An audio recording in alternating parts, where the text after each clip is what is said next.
ਮੋਦੀ ਨੇ ਭਾਵੇਂ ਇਹ ਬਿਲਾਂ ਦੇ ਜ਼ਰੀਏ ਹੀ ਹੈ, ਲੇਕਿਨ ਪੰਜਾਬ ਦੀ ਜਿਹੜੀ ਜਵਾਨੀ ਨੂੰ ਕਦੇ ਨਸ਼ਿਆਂ ਦੇ ਵਿੱਚ ਰੋੜ ਦਿੱਤਾ ਕਹਿੰਦੇ ਸੀ, ਅੱਜ ਉਹੀ ਜਵਾਨੀ ਨੇ ਮੂਹਰੇ ਹੋ ਕੇ ਸੰਘਰਸ਼ ਸ਼ੁਰੂ ਕੀਤਾ ਹੈ। ਇਹ ਤੁਸੀਂ ਸਾਨੂੰ ਸਮਝਾਓ ਕਿ ਅਖੀਰ ਦੇ ਵਿੱਚ ਸਰਕਾਰਾਂ ਜਦੋਂ ਸੱਤਾ ਦੇ ਵਿੱਚ ਆਉਂਦੀਆਂ ਤਾਂ ਬਦਲ ਕਿਉਂ ਜਾਂਦੀਆਂ, ਜਦੋਂ ਸੱਤਾ ਤੋਂ ਬਾਹਰ ਹੁੰਦੇ ਨੇ ਉਦੋਂ ਫਿਰ ਗੱਲਾਂ ਦਾਅਵੇ ਕੁਝ ਹੋਰ ਹੁੰਦੇ ਨੇ।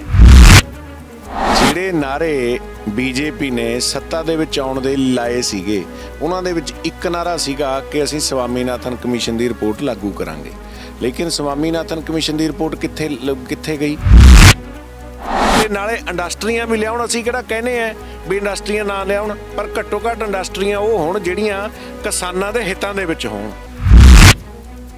ਹੁਣ ਜਿਹੜਾ ਕਰੋਨਾ ਦਾ ਟੈਸਟ ਦੀ ਕਿੱਟ ਹੈ, ਉਹ ਕਿੱਟ 700-800 ਦੀ ਮਿਲਦੀ ਹੈ, ਲੇਕਿਨ ਸਰਕਾਰ ਦੇ ਵਿੱਚ ਬੈਠੇ ਹੋਏ ਬੰਦੇ ਉਹਨੂੰ ਬਾਹਰਲੇ ਕੰਟਰੀਆਂ ਦੇ ਵਿੱਚੋਂ ਥੋੜ੍ਹੇ ਰੇਟ 'ਤੇ ਲਿਆ ਕੇ ਫਿਰ ਸਰਕਾਰ ਨੂੰ ਕੇਂਦਰ ਦੇ ਵੱਲੋਂ ਜਾਂ ਸੂਬਾ ਸਰਕਾਰਾਂ ਨੂੰ ਉਹ ਹਜ਼ਾਰਾਂ ਰੁਪਏ ਦੀਆਂ ਵੇਚੀਆਂ ਜਾ ਰਹੀਆਂ।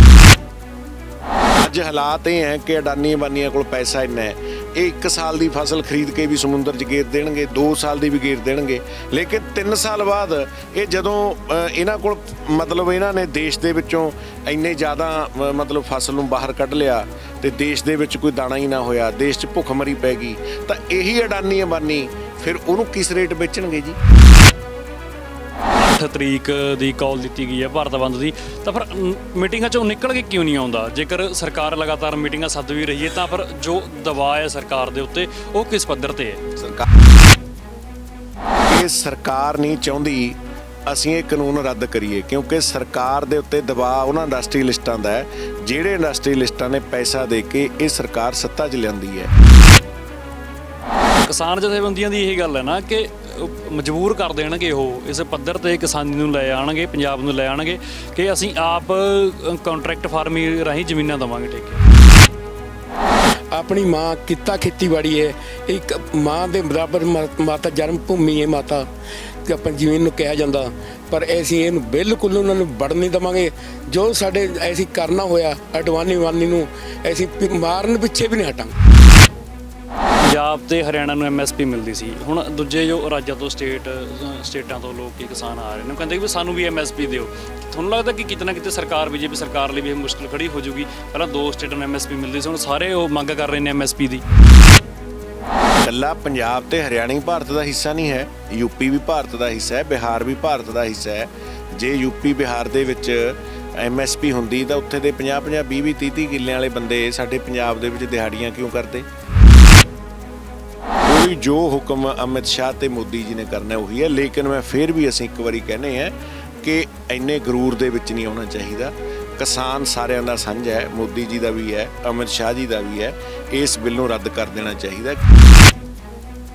ਜਿਹੜੀ ਹੁਣ 9 ਤਰੀਕ ਦੀ ਮੀਟਿੰਗ ਹੈ ਉਹਦੇ ਵਿੱਚ ਕੁਛ ਨਾ ਕੁਛ ਕਰਨਾ ਪੈਣਾ, ਇਹਨੂੰ ਵਾਪਸ ਲੈਣੇ ਪੈਣੇ ਨੇ।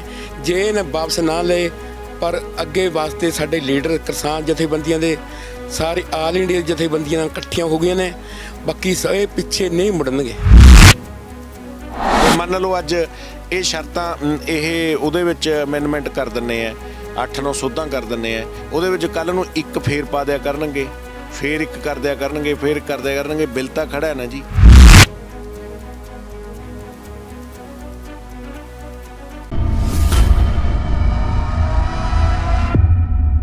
ਤੁਸੀਂ ਪੰਜਾਬੀ ਡਾਕ TV ਦੇਖ ਰਹੇ ਹੋ, ਮੈਂ ਹਾਂ ਗੁਰਜਿੰਦਰ ਸਿੰਘ ਪੰਗੂ।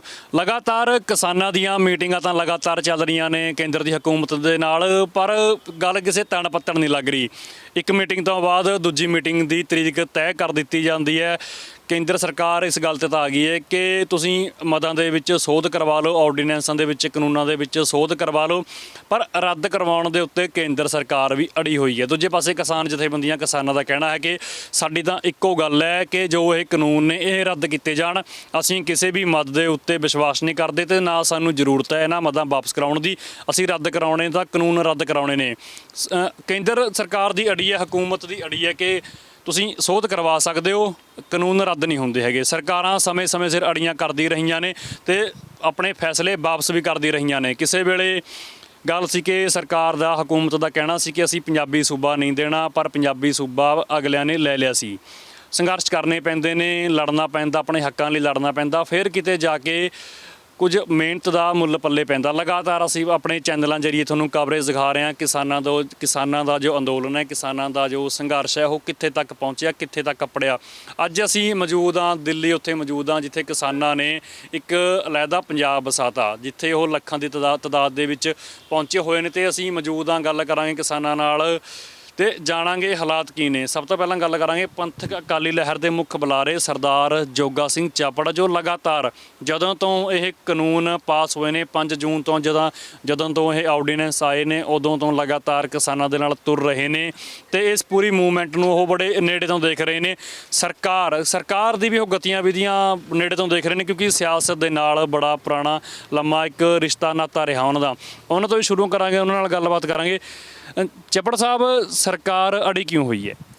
ਦੇਖੋ, ਸਰਕਾਰ ਦਾ ਅੜਨਾ ਇਸ ਕਰਕੇ ਮੈਨੂੰ ਲੱਗਦਾ ਜ਼ਰੂਰੀ ਹੈ ਕਿ ਸਰਕਾਰ ਪੱਖ ਪੂਰ ਰਹੀ ਹੈ ਅਡਾਨੀਆਂ ਬਾਨੀਆਂ ਦਾ ਜਾਂ ਉਹਨਾਂ ਵੱਡੇ ਬਿਜ਼ਨਸਮੈਨਾਂ ਦਾ, ਜਿਹੜਿਆਂ ਦਾ ਪੱਖ ਪੂਰਨਾ ਸਰਕਾਰ ਨੂੰ ਚਾਹੀਦਾ ਨਹੀਂ। ਕਿਉਂਕਿ ਅੱਜ ਜਿਹੜੇ ਕਾਨੂੰਨਾਂ ਦੀ ਗੱਲ ਹੈ ਜਾਂ ਜਿਹੜੇ ਬਿੱਲ ਬਣਾਏ ਹੈ, ਇਹ ਬਿੱਲ ਕਿਸਾਨਾਂ ਦੇ ਲਈ ਬੜੇ ਘਾਤਕ ਹੋਣਗੇ।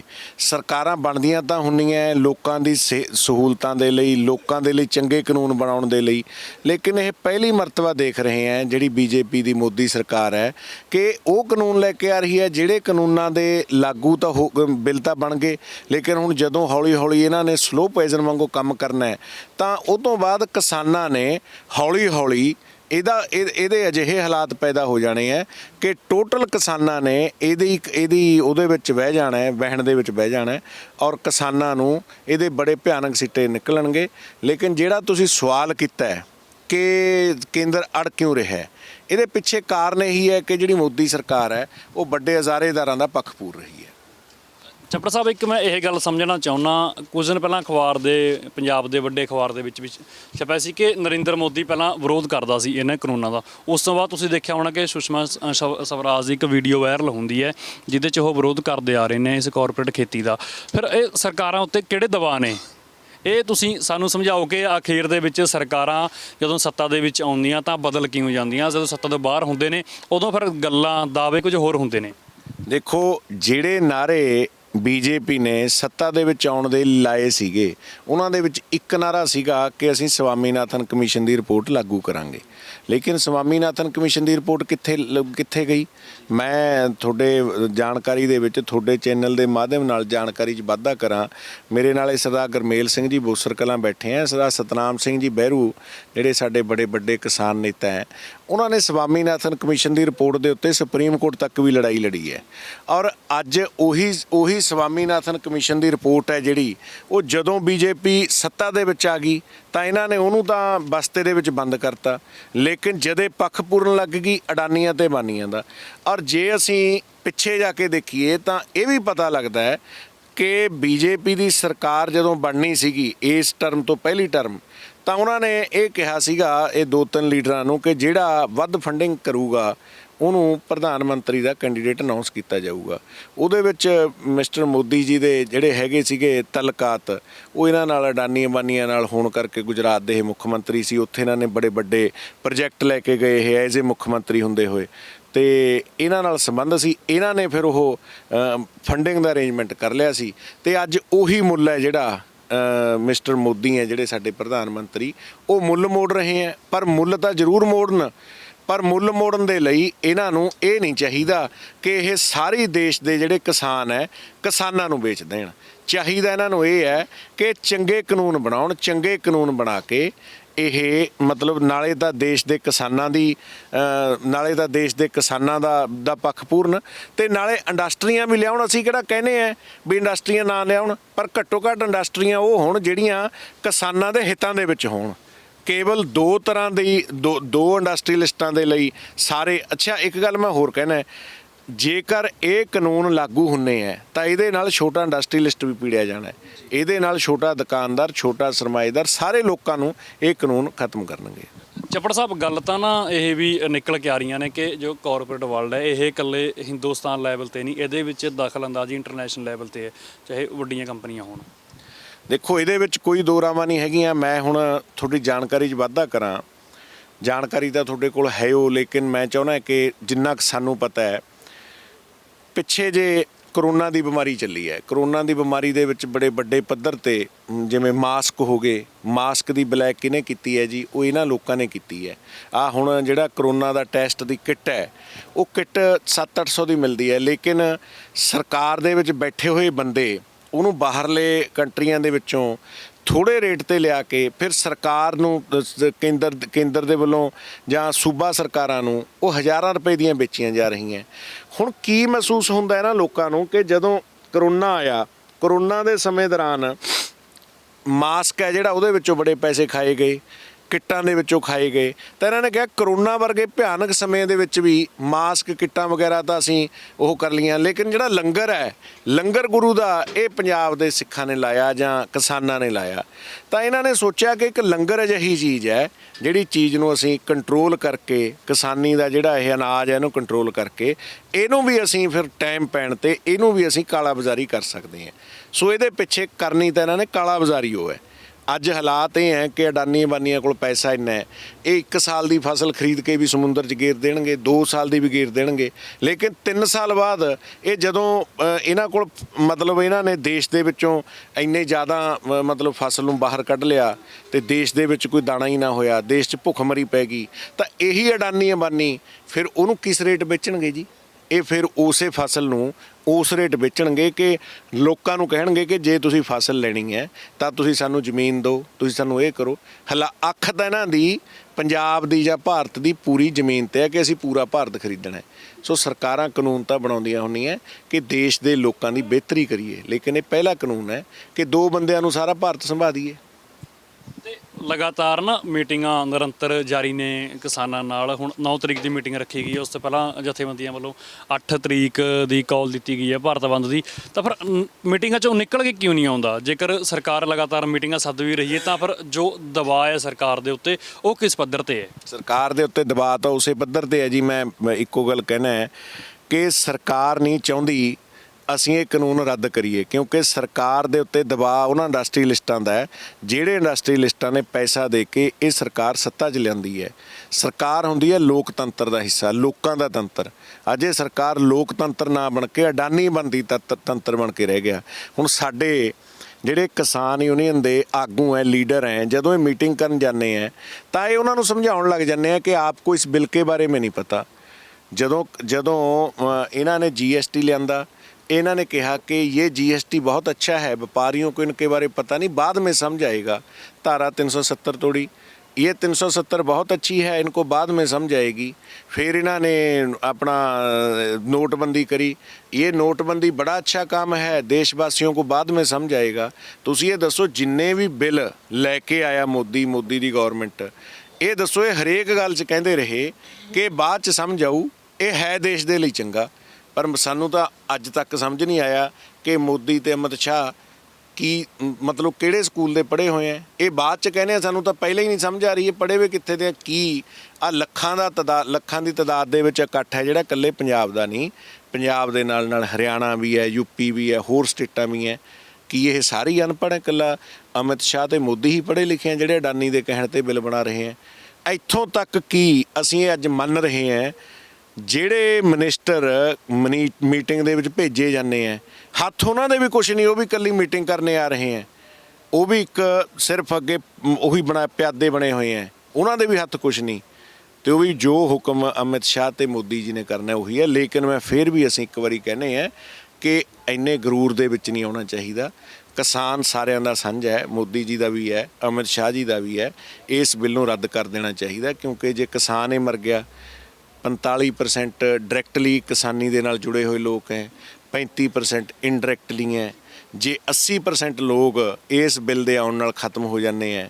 ਅੱਜ ਸੁਨਾਮ ਦੇ ਕੋਲ ਇੱਕ ਸੈਲੋ ਬਣਾਇਆ ਹੈ ਅਡਾਨੀਆਂ ਨੇ, ਉਹ ਸੈਲੋ ਦੇ ਵਿੱਚ ਪੂਰੀ ਸੁਨਾਮ ਤਹਿਸੀਲ ਦੀ ਕਣਕ ਜੀਰੀ ਉੱਥੇ ਜਮ੍ਹਾਂ ਹੁੰਦੀ ਹੈ, ਲੇਕਿਨ ਉਹਨੂੰ ਕੰਟਰੋਲ ਕਰਨ ਦੇ ਲਈ ਕਿੰਨੇ ਬੰਦੇ ਲੱਗੇ ਹੋਏ? ਕੇਵਲ 8 ਬੰਦੇ, ਕਿਉਂਕਿ ਸਾਰੀ ਇਲੈਕਟ੍ਰੋਨਿਕ ਹੈ। ਅੱਜ ਜਿਹੜੀ ਲੇਬਰ ਹੈ, ਲੇਬਰ ਵੀ ਖਤਮ ਹੋ ਜਾਣੀ ਹੈ। ਸਾਡੀ 4200 ਕਰੋੜ ਰੁਪਏ ਦੀ ਸਾਡੀ ਜਿਹੜੀ ਮੰਡੀਕਰਨ ਫੀਸ ਹੈ ਉਹ ਵੀ ਪੰਜਾਬ ਦੀ ਜਾਊਗੀ। ਸੋ ਇਸ ਕਰਕੇ ਪੰਜਾਬ ਦੇ ਲਈ ਤਾਂ ਬਹੁਤ ਘਾਤਕ ਹੈ।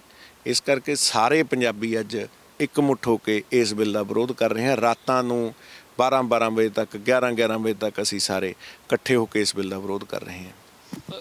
ਜੋ ਕਾਲ ਦਿੱਤੀ ਗਈ ਹੈ ਕਿ 8 ਦਸੰਬਰ ਨੂੰ ਭਾਰਤ ਬੰਦ ਕਰਾਂਗੇ, ਫਿਰ ਪਹਿਲਾਂ ਵੀ ਭਾਰਤ ਬੰਦ ਦੇ ਸੱਦੇ ਦਿੱਤੇ ਗਏ ਨੇ, ਫਿਰ ਉਸ ਦੀ ਰੂਪਰੇਖਾ ਕੀ ਰਹੂਗੀ?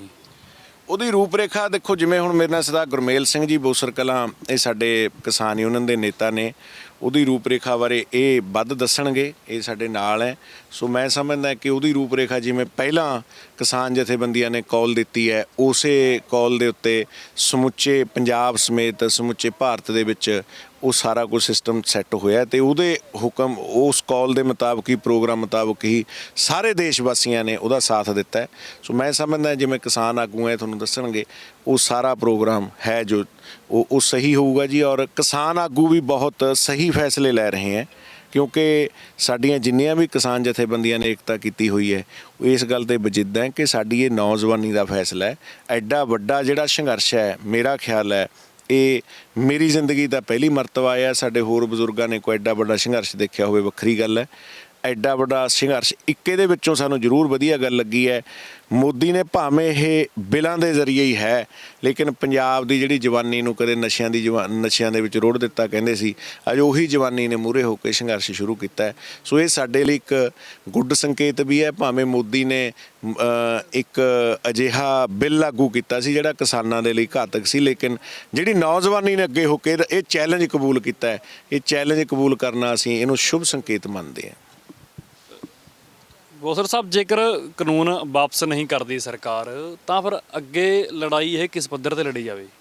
ਜਿਹੜੀ ਸਾਡੀ ਲੜਾਈ ਹੈ, ਮੈਂ Gurmel Singh Bosar Kalan, all India farmer association CIFA ਦਾ ਪੰਜਾਬ ਦਾ ਜਨਰਲ ਸੈਕਟਰੀ, ਸਾਡੀ ਜਿਹੜੀ ਲੜਾਈ ਹੈ ਪੰਜਾਬ ਤੋਂ ਲੈ ਕੇ ਇੱਥੇ ਤੱਕ ਅਮਨ ਅਮਾਨ ਸ਼ਾਂਤੀ ਨਾਲ ਹੈ। ਬਿਲਕੁਲ ਕਿਸੇ ਨਾਲ ਹੁੱਲੜਬਾਜ਼ੀ ਨਾ, ਅਸੀਂ ਕਿਸੇ ਦੀ ਭੰਨ ਤੋੜ ਕੀਤੀ ਹੈ। ਹੁਣ ਵੀ ਅਸੀਂ ਸ਼ਾਂਤਮਈ ਬਿਲਕੁਲ ਬੈਠੇ ਹਾਂ। ਉਸ ਤੋਂ ਬਾਅਦ ਜੇ ਸਾਡੀਆਂ ਇਹ ਮੰਗਾਂ ਨਹੀਂ ਮੰਨਦੇ, ਰੱਦ ਨਹੀਂ ਬਿੱਲ ਕਰਦੇ, ਤਾਂ ਸਾਡਾ ਸੰਘਰਸ਼ ਜਾਰੀ ਰਹੇਗਾ। ਅਸੀਂ ਵਾਪਸ ਬਿਲਕੁਲ ਨਹੀਂ ਮੁੜਾਂਗੇ। ਇਹ ਸਾਡਾ ਕਿੱਤਾ, ਸਾਡੀ ਜ਼ਮੀਨ ਦੀ ਰਾਖੀ। ਜੱਟ ਆਪਣੀ ਵੱਟ ਪਿੱਛੇ ਕਤਲ ਕਰ ਦਿੰਦਾ, ਪਰ ਅਸੀਂ ਜ਼ਮੀਨ ਦੇ ਵਿੱਚ ਅਡਵਾਨੀ ਨੂੰ ਇਹਨਾਂ ਨੂੰ ਨਹੀਂ ਵੜਨ ਦੇਵਾਂਗੇ। ਬਾਕੀ ਵਾਪਸ ਵੀ ਨਹੀਂ ਇੱਥੋਂ ਜਾਵਾਂਗੇ। ਸਾਨੂੰ ਜਿਹੜੀ ਕੁਰਬਾਨੀ ਦੇਣੀ ਪਈ, ਹਰ ਹਾਲਤ 'ਤੇ ਅਸੀਂ ਕੁਰਬਾਨੀ ਦੇਵਾਂਗੇ, ਤਿਆਰ। ਕਿਸਾਨ ਜਥੇਬੰਦੀਆਂ ਦੀ ਇਹ ਗੱਲ ਹੈ ਨਾ ਕਿ ਮਜਬੂਰ ਕਰ ਦੇਣਗੇ ਉਹ, ਇਸ ਪੱਧਰ ਤੇ ਕਿਸਾਨੀ ਨੂੰ ਲੈ ਆਉਣਗੇ, ਪੰਜਾਬ ਨੂੰ ਲੈ ਆਉਣਗੇ ਕਿ ਅਸੀਂ ਆਪ ਕੰਟਰੈਕਟ ਫਾਰਮਿੰਗ ਰਾਹੀਂ ਜ਼ਮੀਨਾਂ ਦੇਵਾਂਗੇ ਠੇਕੇ ਤੇ। ਜਿਹੜੀਆਂ ਜ਼ਮੀਨਾਂ ਦੀ ਅਡਵਾਨੀ ਦੀ ਗੱਲ ਕਰ ਰਿਹਾ, ਬਿਲਕੁਲ ਵੀ 15 ਸਾਲ ਵਾਸਤੇ ਇੰਨੇ 70,000 80 ਵੀ ਦੇਣਗੇ ਸਾਨੂੰ ਠੇਕੇ, ਲੋਕਾਂ ਨੂੰ ਲਾਲਚ। ਅਸੀਂ ਲੋਕ ਸਿਆਣੇ, ਸਾਰੇ ਕਿਸਾਨ ਵੀ ਸਿਆਣੇ ਨੇ। ਆਪਣੀ ਮਾਂ ਕਿੱਤਾ ਖੇਤੀਬਾੜੀ ਹੈ, ਇੱਕ ਮਾਂ ਦੇ ਬਰਾਬਰ ਮਾਤਾ ਜਨਮ ਭੂਮੀ ਹੈ ਮਾਤਾ, ਕਿ ਆਪਾਂ ਜ਼ਮੀਨ ਨੂੰ ਕਿਹਾ ਜਾਂਦਾ, ਪਰ ਅਸੀਂ ਇਹਨੂੰ ਬਿਲਕੁਲ ਉਹਨਾਂ ਨੂੰ ਵੜਨ ਨਹੀਂ ਦੇਵਾਂਗੇ। ਜੋ ਸਾਡੇ ਅਸੀਂ ਕਰਨਾ ਹੋਇਆ ਅਡਵਾਨੀ ਨੂੰ, ਅਸੀਂ ਮਾਰਨ ਪਿੱਛੇ ਵੀ ਨਹੀਂ ਹਟਾਂਗੇ। ਕੇਂਦਰ ਹਕੂਮਤਾਂ ਜੋ ਸੌਦਾ ਕਹਿੰਦੀ ਹੈ ਕਿ ਚਲੋ ਆਰਡੀਨੈਂਸ ਦੇ ਵਿੱਚ ਇੱਕ ਮਾਦਾ ਹੈ ਕਿ ਤੁਸੀਂ ਕੋਰਟ ਨਹੀਂ ਜਾ ਸਕਦੇ, ਤੁਸੀਂ ਐਸਡੀਐਮ ਆਪਣੇ ਪੱਧਰ ਤੇ ਕਬੌਡੀ ਬਣਾਊਗਾ, ਉਹ ਮਹੀਨੇ ਦੇ ਵਿੱਚ ਜੇਕਰ ਐਸਡੀਐਮ ਦੇ ਮਸਲਾ ਹੱਲ ਨਹੀਂ ਹੁੰਦਾ ਤਾਂ ਡੀਸੀ ਦੇ ਉਹ ਮਸਲਾ ਚਲੇ ਜਾਊਗਾ। ਜੇਕਰ ਡੀਸੀ ਤੋਂ ਮਸਲਾ ਚਲੋ ਤਾਂ ਹੈ ਨਾ, ਇੱਕ ਪਾਸੇ ਅੰਬਾਨੀ ਹੈ, ਇੱਕ ਪਾਸੇ ਅਡਾਨੀ ਹੈ, ਦੂਜੇ ਪਾਸੇ ਇੱਕ ਆਮ ਕਿਸਾਨ ਹੈ। ਜੇਕਰ ਡਿਸਪਿਊਟ ਪੈਦਾ ਹੋ ਜਾਂਦਾ ਤਾਂ ਕਿਸਾਨਾਂ ਨੂੰ ਵੀ ਸ਼ੰਕਾ ਨਾ ਕਿ ਇੱਕ ਪਾਸੇ ਅਡਾਨੀ ਦੇ ਹੱਕ 'ਚ ਫੈਸਲਾ ਦੇਊਗਾ ਐਸਡੀਐਮ ਜਾਂ ਸਾਡੇ ਕਿਸਾਨ ਦੇ ਹੱਕ 'ਚ ਦੇਊਗਾ। ਜੇਕਰ ਸਰਕਾਰ ਕਹਿੰਦੀ ਹੈ ਸੌਦਾ ਕਰ ਦਿੰਦੇ ਹਾਂ ਅਸੀਂ, ਤੁਸੀਂ ਕੋਰਟ 'ਚ ਜਾ ਕੇ ਕੇਸ ਕਰ ਸਕਦੇ ਹੋ ਵਪਾਰੀ ਦੇ ਖਿਲਾਫ, ਤਾਂ ਫਿਰ ਕੀ ਜਥੇਬੰਦੀਆਂ, ਫਿਰ ਕੀ ਪ੍ਰਤੀਕਰਮ ਹੈ? ਜਿਹੜਾ ਮਤਲਬ ਸਰਕਾਰ ਦਾ ਸੌਦਾ ਕਰਨ ਦਾ ਅਸੀਂ ਬਿਲਕੁਲ ਇਹਨੂੰ ਮੰਨਦੇ ਨਹੀਂ ਹੈਗੇ। ਬਾਕੀ ਹੁਣ ਉਹ ਪਹਿਲਾਂ ਤਾਂ ਐਂਗੜਬਾਜੀ ਦੇ ਪ੍ਰਧਾਨ ਮੰਤਰੀ ਪੂਰੀ ਐਂਗੜਬਾਜੀ ਕਰਦਾ ਸੀ, ਉਹਦੀ ਧੌਣ ਹੁਣ ਕੁਛ ਨੀਵੀਂ ਹੋਈ ਹੈ। ਵਾਰ ਜਿਹੜੀਆਂ ਮੀਟਿੰਗਾਂ ਦੇ ਰਿਹਾ, ਜਿਹੜੀ ਹੁਣ 9 ਤਰੀਕ ਦੀ ਮੀਟਿੰਗ ਹੈ, ਉਹਦੇ ਵਿੱਚ ਕੁਛ ਨਾ ਕੁਛ ਕਰਨਾ ਪੈਣਾ, ਇਹਨੂੰ ਵਾਪਸ ਲੈਣੇ ਪੈਣੇ ਨੇ। ਜੇ ਇਹਨੇ ਵਾਪਸ ਨਾ ਲਏ, ਪਰ ਅੱਗੇ ਵਾਸਤੇ ਸਾਡੇ ਲੀਡਰ ਕਿਸਾਨ ਜਥੇਬੰਦੀਆਂ ਦੇ ਸਾਰੇ ਆਲ ਇੰਡੀਆ ਜਥੇਬੰਦੀਆਂ ਇਕੱਠੀਆਂ ਹੋ ਗਈਆਂ ਨੇ। ਬਾਕੀ ਇਹ ਪਿੱਛੇ ਨਹੀਂ ਮੁੜਨਗੇ, ਜਥੇਬੰਦ ਨਹੀਂ ਹੁੰਦੇ। ਮੈਂ ਇੱਕ ਗੱਲ ਹੋਰ ਗੱਲ ਕਰਾਂਗਾ। ਦੇਖੋ, ਪਿੱਛੇ ਜੇ ਬਹੁਤ ਵੱਡੀ ਐਜੀਟੇਸ਼ਨ ਮਹਾਰਾਸ਼ਟਰ ਦੇ ਵਿੱਚ ਕਿਸਾਨਾਂ ਦੀ ਹੋਈ, ਮਤਲਬ ਕਈ ਕਿਲੋਮੀਟਰ ਦਾ ਕਾਫਲਾ ਪੈਦਲ ਤੁਰ ਕੇ ਕਿਸਾਨ ਆਏ। ਉਹਦਾ ਕਾਰਨ ਕੀ ਸੀ? ਜੇਕਰ ਸਰਕਾਰਾਂ ਨੇ ਕੋਈ ਉਹਨਾਂ ਦਾ ਹੱਲ ਨਹੀਂ ਕੀਤਾ। ਅੱਜ ਇਹ ਕਹਿੰਦੇ ਆ ਜੀ ਐਮਐਸਪੀ ਤੁਹਾਨੂੰ ਲਗਾਤਾਰ ਜਾਰੀ ਰੱਖਾਂਗੇ, ਲੇਕਿਨ ਯੂਪੀ ਦੇ ਵਿੱਚ ਤਾਂ ਬੀਜੇਪੀ ਦੀ ਸਰਕਾਰ ਹੈ, ਮੱਧ ਪ੍ਰਦੇਸ਼ 'ਚ ਬੀਜੇਪੀ ਦੀ ਸਰਕਾਰ ਹੈ, ਉੱਥੇ ਐਮਐਸਪੀ ਦੇ ਰਹੇ ਹੈ। ਜਿੱਥੇ ਇਹਨਾਂ ਦੀਆਂ ਆਪਣੀਆਂ ਸਰਕਾਰਾਂ, ਅਸੀਂ ਤਾਂ ਮੈਕਸੀਮਮ ਵੀ ਨਹੀਂ ਮੰਗਦੇ, ਅਸੀਂ ਤਾਂ ਮਿਨੀਮਮ ਸਪੋਰਟ ਪ੍ਰਾਈਸ ਮੰਗਦੇ ਹਾਂ। ਔਰ ਅਗਲੀ ਗੱਲ, ਐਮਐਸਪੀ 23 ਫਸਲਾਂ 'ਤੇ ਮਿਲਦੀ ਹੈ। ਅੱਜ ਅਸੀਂ ਇਹਨਾਂ ਦਾ ਕਿਹੜੀਆਂ ਗੱਲਾਂ ਦਾ ਸੱਚ ਮੰਨੀਏ? 23 ਫਸਲਾਂ ਤੇ MSP ਦਿੱਤੀ ਹੋਈ ਹੈ, ਲੇਕਿਨ ਮਿਲਦੀ ਦੋਵਾਂ ਤੇ ਹੈ। ਸੋ ਇਸ ਕਰਕੇ ਕਦੇ ਇਸੇ ਸੈਂਟਰ ਨੇ ਰਾਜੀਵ ਲੌਂਗੋਵਾਲ ਸਮਝੌਤਾ ਵੀ ਕਰਿਆ ਸੀ, ਉਹ ਵੀ ਪ੍ਰਾਈਮ ਮਿਨਿਸਟਰ ਪੱਧਰ ਦਾ ਸਮਝੌਤਾ ਸੀ, ਲਿਖਤੀ ਸਮਝੌਤਾ ਸੀ। ਕੀ ਉਹ ਰਾਜੀਵ ਲੌਂਗੋਵਾਲ ਜਿਹੜਾ ਸਮਝੌਤਾ ਸੀ ਉਹ ਪ੍ਰਾਈਮ ਮਿਨਿਸਟਰ ਪੱਧਰ ਦਾ ਕੇਂਦਰ ਨੇ ਜਾਰੀ ਕੀਤਾ ਸੀ? ਸੋ ਇਸ ਕਰਕੇ ਦਿੱਲੀ ਦੇ ਉੱਤੇ ਹੁਣ ਯਕੀਨ ਨਹੀਂ ਕਦੇ ਕੀਤਾ ਜਾ ਸਕਦਾ। ਇਸ ਕਰਕੇ ਇਹ ਜਿਹੜੇ ਬਿੱਲ ਹੈ, ਇਹ ਬਿੱਲ ਰੱਦ ਕਰਾਉਣੇ ਸਾਡੇ ਲਈ ਜ਼ਰੂਰੀ ਹੈ। ਜਿੰਨੀ ਦੇਰ ਬਿੱਲ ਨਹੀਂ ਰੱਦ ਹੁੰਦੇ, ਮੰਨ ਲਓ ਅੱਜ ਇਹ ਸ਼ਰਤਾਂ ਇਹ ਉਹਦੇ ਵਿੱਚ ਅਮੈਂਡਮੈਂਟ ਕਰ ਦਿੰਦੇ ਆ, 8-9 ਸੋਧਾਂ ਕਰ ਦਿੰਦੇ ਆ, ਉਹਦੇ ਵਿੱਚ ਕੱਲ੍ਹ ਨੂੰ ਇੱਕ ਫੇਰ ਪਾ ਦਿਆ ਕਰਨਗੇ, ਫੇਰ ਇੱਕ ਕਰ ਦਿਆ ਕਰਨਗੇ, ਫੇਰ ਕਰ ਦਿਆ ਕਰਨਗੇ। ਬਿੱਲ ਤਾਂ ਖੜਾ ਹੈ ਨਾ ਜੀ ਤੁਹਾਡੇ ਕੋਲ। ਇਹ ਟਰਾਲੀ ਹੈ, ਇਹਦੇ ਵਿੱਚੋਂ ਤੁਸੀਂ 50 ਪੰਡਾਂ ਤੂੜੀ ਦੀਆਂ, ਮੈਂ ਪੰਜਾਬੀ ਸਮਝਾਵਾਂ, ਤੁਸੀਂ ਇਹਦੇ ਵਿੱਚੋਂ 50 ਪੰਡਾਂ ਕੱਢ ਲਈਆਂ, ਲੇਕਿਨ ਜਦ ਮਰਜੀ ਟਰਾਲੀ ਦਾ ਤੁਹਾਡੀ ਖੜੀ ਹੈ, ਇਹਦੇ ਵਿੱਚ ਜਦ ਮਰਜੀ ਇੱਕ ਪੰਡ ਤੂੜੀ ਦੀ ਰੱਖ ਲਓ, 2 ਰੱਖ ਲਓ, 3 ਰੱਖ ਲਓ। ਇਹ ਉਹ ਕਰਨਾ ਚਾਹੁੰਦੇ ਆ ਕਿ ਅਸੀਂ ਬਿੱਲ ਰੱਖ ਲਈਏ ਅਤੇ ਉਹਦੇ ਵਿੱਚ ਫਿਲਹਾਲ ਇਹ ਜਿਹੜਾ ਸੰਘਰਸ਼ ਹੈ ਇਹਨੂੰ ਠੰਡਾ ਕਰਨ ਦੇ ਲਈ ਅਸੀਂ ਕਹਿ ਦਈਏ ਜੀ ਅਸੀਂ ਇਹ ਸੋਧਾਂ ਕਰਤੀਆਂ, 10 ਮੰਗਾਂ ਮੰਨ ਲਈਆਂ ਤੁਹਾਡੀਆਂ। ਲੇਕਿਨ ਜਿਹੜਾ ਖੋਲ ਹੈ, ਖੋਲ ਦੇ ਵਿੱਚ ਜਦ ਮਰਜੀ ਇਹ ਪਾਰਲੀਮੈਂਟ ਦੇ ਵਿੱਚ ਪਤਾ ਵੀ ਨਹੀਂ ਲੱਗਿਆ ਕਰਨਾ ਕਿ ਇਹਨਾਂ ਨੇ ਕਦੋਂ ਇੱਕ ਹੋਰ ਵਿੱਚ ਇਹੋ ਜਿਹਾ ਕਾਨੂੰਨ ਬਣਾ ਕੇ ਪਾਤਾ। ਸੋ ਇਸ ਕਰਕੇ ਸਾਡੇ ਲਈ ਇਹ ਕਾਨੂੰਨ ਰੱਦ ਕਰਾਉਣਾ ਲਾਜ਼ਮੀ ਹੈ, ਔਰ ਸਾਡੇ ਲਈ ਨਹੀਂ, ਇਹ ਪ੍ਰਧਾਨ ਮੰਤਰੀ ਤੇ BJP ਲਈ ਵੀ ਜ਼ਰੂਰੀ ਹੈ। ਉਹ ਲੋਕਾਂ ਦੀ ਸਰਕਾਰ ਹੋਣ ਦਾ ਸਬੂਤ ਦੇਵੇ, ਇਹ ਰੱਦ ਕਰ ਦੇਵੇ। ਅੱਜ ਇਹ ਸਾਰੇ ਕਿਸਾਨ ਰਾਤਾਂ ਦੀਆਂ ਨੀਂਦਰਾਂ ਕੱਟ ਰਹੇ ਹੈ, ਇਹ ਇਹਨਾਂ ਦਾ ਜ਼ਰੂਰੀ ਹੈ ਕਿ ਇਹ ਜ਼ਰੂਰ ਇਹ ਸਾਡੀ ਪੁਕਾਰ ਸੁਣਨ। ਤੁਸੀਂ ਬੜੇ ਸੰਖੇਪ ਸ਼ਬਦਾਂ ਦੇ ਵਿੱਚ ਦੱਸਿਓ, ਤੁਸੀਂ MSP ਦੀ ਗੱਲ ਕੀਤੀ, ਪੰਜਾਬ ਤੇ ਹਰਿਆਣਾ ਨੂੰ MSP ਮਿਲਦੀ ਸੀ। ਹੁਣ ਦੂਜੇ ਜੋ ਰਾਜਾਂ ਤੋਂ ਸਟੇਟਾਂ ਤੋਂ ਲੋਕ ਕਿਸਾਨ ਆ ਰਹੇ ਨੇ, ਉਹ ਕਹਿੰਦੇ ਕਿ ਸਾਨੂੰ ਵੀ MSP ਦਿਓ। ਤੁਹਾਨੂੰ ਲੱਗਦਾ ਕਿ ਕਿਤੇ ਨਾ ਕਿਤੇ ਸਰਕਾਰ BJP ਸਰਕਾਰ ਲਈ ਵੀ ਇਹ ਮੁਸ਼ਕਿਲ ਖੜੀ ਹੋ ਜਾਊਗੀ? ਪਹਿਲਾਂ 2 ਸਟੇਟਾਂ ਨੂੰ MSP ਮਿਲਦੀ ਸੀ, ਹੁਣ ਸਾਰੇ ਉਹ ਮੰਗ ਕਰ ਰਹੇ ਨੇ MSP ਦੀ। ਨਹੀਂ, ਮੁਸ਼ਕਿਲ ਕੀ ਹੈ ਜੀ, ਇਹਦਾ ਰਾਈਟ ਬਣਦਾ। ਇਕੱਲਾ ਪੰਜਾਬ ਤੇ ਹਰਿਆਣਾ ਹੀ ਭਾਰਤ ਦਾ ਹਿੱਸਾ ਨਹੀਂ ਹੈ, UP ਵੀ ਭਾਰਤ ਦਾ ਹਿੱਸਾ ਹੈ, ਬਿਹਾਰ ਵੀ ਭਾਰਤ ਦਾ ਹਿੱਸਾ ਹੈ। ਜੇ UP ਬਿਹਾਰ ਦੇ ਵਿੱਚ MSP ਹੁੰਦੀ ਤਾਂ ਉੱਥੇ ਦੇ 50-50, 20-20, 30-30 ਕਿੱਲਿਆਂ ਵਾਲੇ ਬੰਦੇ ਸਾਡੇ ਪੰਜਾਬ ਦੇ ਵਿੱਚ ਦਿਹਾੜੀਆਂ ਕਿਉਂ ਕਰਦੇ? ਮੈਂ ਤਾਂ ਦੇਖੋ ਇੱਕ ਮਨੁੱਖਤਾ ਦੀ ਗੱਲ ਕਰਦਾ ਹਾਂ। ਪਟਨਾ ਸਾਹਿਬ ਗੁਰੂ ਗੋਬਿੰਦ ਸਿੰਘ ਜੀ ਦਾ ਜਨਮ ਹੋਇਆ ਹੈ, ਸਾਡੇ ਲਈ ਤਾਂ ਬਿਹਾਰ ਵੀ ਬਰਾਬਰ ਦਾ ਹੈ। ਅਸੀਂ ਬਰਾਬਰਤਾ ਦੀ ਜੇ ਗੱਲ ਕਰੀਏ ਤਾਂ ਉਹਨਾਂ ਸਟੇਟਾਂ ਦੇ ਵਿੱਚ ਇਹਨਾਂ ਨੇ ਕਿਉਂ ਨਹੀਂ MSP ਲਾਈ? ਉੱਥੇ ਵਪਾਰੀ ਉਹਨਾਂ ਤੋਂ ਮਨਮਰਜ਼ੀ ਦੇ ਰੇਟ 'ਤੇ ਫਸਲ ਲੈਂਦਾ ਹੈ, 500 ਨੂੰ 600 700 ਨੂੰ ਕੁਇੰਟਲ ਲੈ ਕੇ, ਅਤੇ ਉਹ ਬਾਹਰਲੇ ਸੂਬਿਆਂ ਦੇ ਵਿੱਚ ਜਿੱਥੇ MSP ਹੈ ਉੱਥੇ ਧੱਕੇ ਨਾਲ ਵੇਚਦਾ। ਅੱਜ ਹਾਲਾਤ ਤਾਂ ਇਹੀ ਬਣਾਉਣਾ ਚਾਹੁੰਦੇ ਆ ਨਾ। ਜੇ ਉੱਥੇ ਵਪਾਰੀ ਭਾਰੂ ਹੈ, ਕਿਸਾਨ ਖਤਮ ਹੈ, ਅਤੇ ਇਹੀ ਕੰਮ ਇਹ ਹੈ। ਇੱਥੇ ਸਿੱਧਾ ਵਪਾਰੀ ਨੂੰ ਵਾੜ ਨਹੀਂ ਸਕੇ ਪੰਜਾਬ 'ਚ, ਤੇ ਇੱਥੇ ਵਪਾਰੀ ਨੂੰ ਇਹ ਭਾਰੂ ਕਰਨਾ ਚਾਹੁੰਦੇ ਸੀ। ਤੁਸੀਂ ਗੱਲਾਂ ਬਾਤਾਂ ਸੁਣੀਆਂ ਤੇ ਸਮਝਿਆ ਵੀ ਕਿ ਸਰਕਾਰਾਂ ਦੇ ਆਖਰ ਨੀਤੀਆਂ ਕੀ ਨੇ, ਸਰਕਾਰਾਂ ਫੈਸਲੇ ਵਾਪਸ ਵੀ ਕਿਉਂ ਨਹੀਂ ਕਰਦੀਆਂ। ਜੇਕਰ ਕਾਰਪੋਰੇਟ ਘਰਾਣਿਆਂ ਦਾ ਦਬਾਅ ਹੈ, ਉਹ ਦੇਸ਼ ਪੱਧਰ ਦੇ ਉੱਤੇ ਕਾਰਪੋਰੇਟ ਘਰਾਣੇ ਦਾ ਦਬਾਅ ਜਾਂ ਫਿਰ ਇੰਟਰਨੈਸ਼ਨਲ ਪੱਧਰ ਦੇ ਉੱਤੇ, ਕਿਉਂਕਿ ਕਿਹਾ ਜਾ ਰਿਹਾ ਕਿ ਹੁਣ ਤਾਂ ਹੈ ਨਾ, ਕਈ ਤੁਸੀਂ ਅਖਬਾਰਾਂ ਤੇ ਹੋਰ ਸੋਸ਼ਲ ਮੀਡੀਆ ਦੇਖਿਆ ਹੋਣਾ ਕਿ ਉਹ ਨਾਮ ਵੀ ਸਾਹਮਣੇ ਆ ਰਹੇ ਨੇ ਜਿਨ੍ਹਾਂ ਨੇ ਜਿਨ੍ਹਾਂ ਦਾ ਕਹਿਣਾ ਕਿ ਇਨਵੈਸਟ ਕੀਤਾ ਉਹਨਾਂ ਨੇ ਇਸ ਆਰਡੀਨੈਂਸਾਂ ਦੇ ਵਿੱਚ, ਇਹਨਾਂ ਕਾਨੂੰਨਾਂ ਦੇ ਵਿੱਚ, ਚਾਹੇ ਬਿਲ ਗੇਟਸ ਹੋ ਗਏ, ਮਾਈਕਰੋਸਾਫਟ ਕੰਪਨੀ ਵਾਲੇ ਹੋ ਗਏ, ਕਿਉਂਕਿ ਬੜੇ ਵੱਡੇ ਪੱਧਰ ਦੇ ਉੱਤੇ ਇਹ ਨੈਸ਼ਨਲ ਦਬਾਅ ਹੈ। USA ਅਮਰੀਕਾ ਦੀ ਕੋਰਟ ਵੀ ਭਾਰਤ ਦੇ ਖਿਲਾਫ ਇੰਟਰਨੈਸ਼ਨਲ ਕੋਰਟ ਦੇ ਵਿੱਚ ਕੇਸ ਪਾ ਚੁੱਕੀ ਹੈ, ਉਹ ਖਿਲਾਫ ਖੜੇ ਹੋ ਚੁੱਕੇ ਨੇ, ਕਿਉਂਕਿ ਇਸ ਤੋਂ ਬਾਅਦ ਆਰਡੀਨੈਂਸ ਬਿਜਲੀ ਬਿੱਲ ਹੈ ਤੇ ਉਸ ਤੋਂ ਬਾਅਦ ਡੇਅਰੀ ਉਦਯੋਗ ਬਿੱਲ ਹੈ, ਜਿਹਨੂੰ ਲੈ ਕੇ ਹੀ ਕਿਸਾਨਾਂ ਦੇ ਵਿੱਚ ਸ਼ੰਕਾ ਪਾਇਆ ਜਾ ਰਿਹਾ ਕਿ ਸਾਡੇ ਹਰ ਇੱਕ ਕਿੱਤੇ ਉੱਤੇ ਉਹ ਕਾਬਜ਼ ਹੋਣਗੇ। ਲਗਾਤਾਰ ਜੋ ਅਪਡੇਟ ਹੋਊਗੀ ਤੁਹਾਨੂੰ ਦਿਖਾਉਂਦੇ ਰਹਾਂਗੇ। ਅਸੀਂ ਤੁਹਾਨੂੰ ਕੈਮਰਾਮੈਨ ਨੂੰ ਬੇਨਤੀ ਕਰਾਂਗੇ ਕਿ ਸਾਰੇ ਜੋ ਕਿਸਾਨ ਇੱਥੇ ਬੈਠੇ ਨੇ ਇੱਕ ਵਾਰ ਇਹਨਾਂ ਦਿਖਾਉਣ, ਇਹ ਰੂਬਰੂ ਕਰਾਉਣ ਦਰਸ਼ਕਾਂ ਦੇ ਜੋ ਰਾਤਾਂ ਕੱਟ ਰਹੇ ਨੇ ਇੱਥੇ, ਕਿਉਂਕਿ ਕੋਈ ਨਹੀਂ ਚਾਹੁੰਦਾ ਹੈਗਾ ਕਿ ਆਪਣੇ ਘਰ ਪਰਿਵਾਰ ਦੇ ਵਿੱਚ ਛੱਡ ਕੇ ਅਸੀਂ ਸੜਕਾਂ 'ਤੇ ਰਹੀਏ। ਅੱਗੇ ਅਪਡੇਟ ਕੀ ਹੋਊਗੀ ਲਗਾਤਾਰ ਅਸੀਂ ਤੁਹਾਨੂੰ ਆਪਣੇ ਚੈਨਲ ਜਰੀਏ, ਪੰਜਾਬੀ ਡਾਕ ਜਰੀਏ ਦੱਸਦੇ ਰਵਾਂਗੇ ਕਿ ਅਖੀਰ ਦੇ ਵਿੱਚ ਨਿਕਲ ਕੇ ਕੀ ਆਉਂਦਾ, ਫੈਸਲਾ ਕੀ ਆਉਂਦਾ। ਕਿਸਾਨ ਜਥੇਬੰਦੀਆਂ ਦੀ 9 ਤਰੀਕ ਨੂੰ ਫਿਰ ਮੀਟਿੰਗ ਹੈ, ਇਸ ਤੋਂ ਪਹਿਲਾਂ ਮੀਟਿੰਗਾਂ ਹੋ ਚੁੱਕੀਆਂ ਨੇ, ਗੱਲ ਕਿਸੇ ਤਣ ਪੱਤਣ ਨਹੀਂ ਲੱਗੀ। ਬੀਤੇ ਕੱਲ੍ਹ ਜੋ ਜਥੇਬੰਦੀਆਂ ਦੀ ਮੀਟਿੰਗ ਸੀ, ਕਿਸਾਨਾਂ ਨੇ ਹੱਥਾਂ ਦੇ ਵਿੱਚ, ਕਿਸਾਨ ਆਗੂਆਂ ਨੇ ਸਲੋਗਨ ਫੜ ਕੇ ਯੈਸ ਔਰ ਨੋ, ਹਾਂ ਜਾਂ ਨਾ, ਕਾਨੂੰਨ ਰੱਦ ਕਰੋਗੇ ਜਾਂ ਰੱਦ ਨਹੀਂ ਕਰੋਗੇ, ਇਹਨੂੰ ਲੈ ਕੇ ਹੀ ਕਿਸਾਨਾਂ ਦੇ ਇੱਕੋ ਗੱਲ 'ਤੇ ਕਿਸਾਨਾਂ ਦਾ ਕਹਿਣਾ ਹੈ। ਲਗਾਤਾਰ ਜੋ ਅਪਡੇਟ ਹੋਵੇਗੀ ਅਸੀਂ ਆਪਣੇ ਚੈਨਲ ਪੰਜਾਬੀ ਡਾਕ ਦੇ ਉੱਤੇ ਲਗਾਤਾਰ ਤੁਹਾਡੇ ਨਾਲ ਸਾਂਝੀ ਕਰਦੇ ਰਹਾਂਗੇ। ਤੁਸੀਂ ਬਣੇ ਰਹੋ ਸਾਡੇ ਨਾਲ ਚੈਨਲ ਪੰਜਾਬੀ ਡਾਕ 'ਤੇ।